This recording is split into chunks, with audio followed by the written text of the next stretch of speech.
What's up, Taiwan? Good evening. I'm Erika Liu with 10 minutes of news from here in Taiwan and around the world. Taiwan has asserted its right to conduct live fire drills on Taiping Island in the South China Sea. That's despite protests from the Philippines, which also claims it. Manila called the drills on Tuesday and Wednesday an illegal activity that raised tensions in the region. But Taiwan's foreign ministry said that as part of the country's territory, it has the right to conduct routine exercises on Taiping and in the surrounding waters. Taiping, also known as Ituaba, is administered by Taiwan, but it is also claimed by China, Vietnam, and the Philippines, where it is known as Ligao Island. The leaders of the G7 group of countries have denounced China in a statement that contained a dramatic increase in references to Beijing. The statement criticized China for its relations with Russia and its human rights record. The leaders from the world's wealthiest democracies also accused Beijing of economic coercion, something China's foreign ministry has since denied. The post-summit communiqué mentioned China more than 14 times, up from just 4 times last year. One of the biggest announcements at this year's G7 summit was a new $600 billion development fund, one that aims to offer a democratic alternative to Chinese investment for developing nations. Taiwan is among the countries that have expressed a willingness to join the new partnership. Our reporter Ed Moon takes a closer look at the announcement and how it compares to Beijing's similar Belt and Road Initiative. $600 billion. That's how much US President Joe Biden and other leaders from the G7 pledged this week for a new fund to build up infrastructure in developing countries. Today, we officially launched the Partnership for Global Infrastructure and Investment.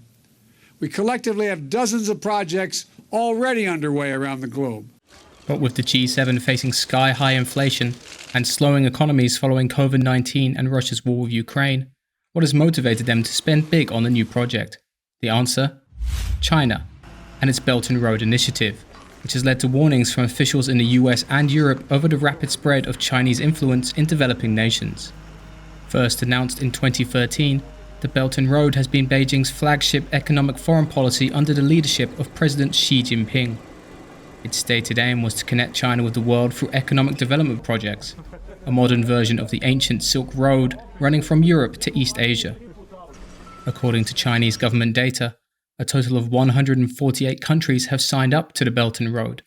The largest number, 43, are in sub-Saharan Africa, followed by 35 in Europe and Central Asia, 25 in East Asia and the Pacific, 21 in Latin America and the Caribbean, 18 in the Middle East and North Africa, and 6 in South Asia. But the Belt and Road has been criticized for its financing structure, which has seen some countries burdened with debt for expensive Chinese-built infrastructure. They are actually lending too much money to the developing countries. And these developing countries, they are not afford to pay all the debt, they borrow from China. So that will fall and then becomes the so-called debt diplomacy and debt trap in these kind of, cooperation projects. And it's here that G7 leaders believe their new offer beats that from Beijing. It's a chance for us to share our positive vision for the future, to let communities around the world see themselves and see for themselves the concrete benefits of partnering with democracies. There are no official figures revealing exactly how much money China has committed to the Belt and Road, but it's believed to be over $1 trillion. That means even if the G7's new development fund reaches its target of $600 billion, it will still lag some distance behind. Instead, the world's leading democracies hope their commitment to transparency will be enough to convince developing countries to choose them over Beijing. Alex Chen and Ed Moon for TaiwanPlus. New Taipei City fire officials say 3 people who were trapped inside their burning home couldn't get out because there were no fire exits. 逃生是3楼的后侧，是没有对外窗可以做逃生。我们消防人员没有办法从外侧进入抢救。 The blaze happened around midnight on Wednesday. 1 person managed to escape, 3 others were trapped on the upper floors of the building. Firefighters managed to put out the fire quickly, but the 3 inside had lost consciousness from smoke inhalation. Emergency services were only able to resuscitate 1 of them. The cause of the fire is still under investigation. Inflation is spooking economies around the world. But while core inflation in Taiwan isn't as high as other countries, the pace of food inflation is the second highest in Asia. Our reporter James Chater looks at why, when it comes to food, prices in Taiwan are under such pressure.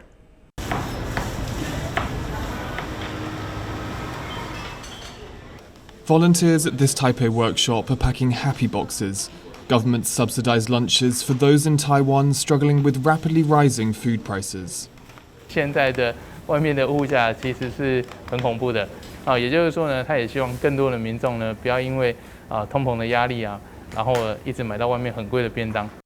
At a price of only $2, these happy boxes have been offered in more than 70 locations across Taiwan since mid-June. It's part of the Agricultural Bureau's Zero Hunger Plan as food inflation skyrockets. With the cost of an average set lunch, a staple meal for Taiwanese, now nearly double that of a happy box, the subsidized lunchboxes are even distributed to neighborhoods with high numbers of poorer elderly people. 那疫情期间呢，有的家里确诊，那必须减少收入，那又要多支出的话，这个生活上就会比较拮据。Core inflation in Taiwan is running at a 10-year high.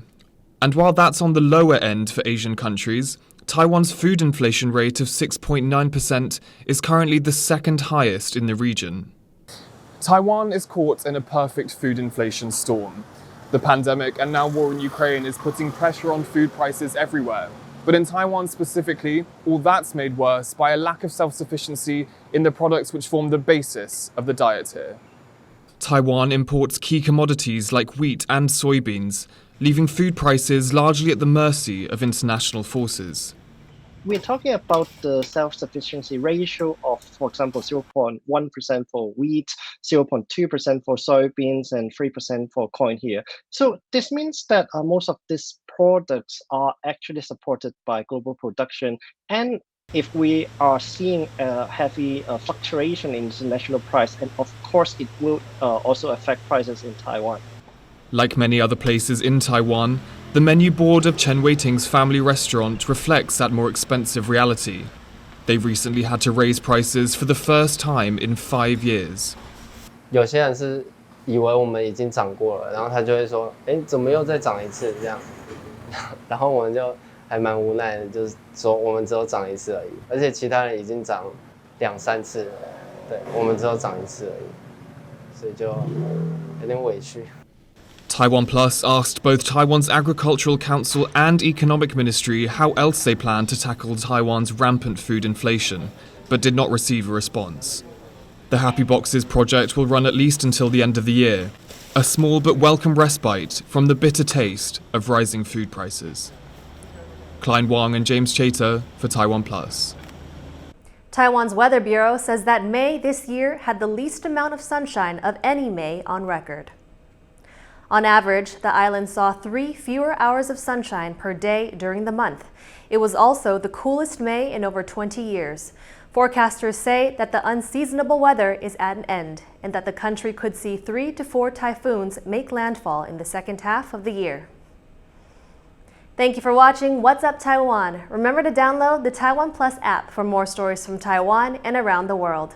Finally today, we leave you with images of a Nigerian artist who creates stunning portraits out of nails. I'm Erika Liu. Take care and see you next time.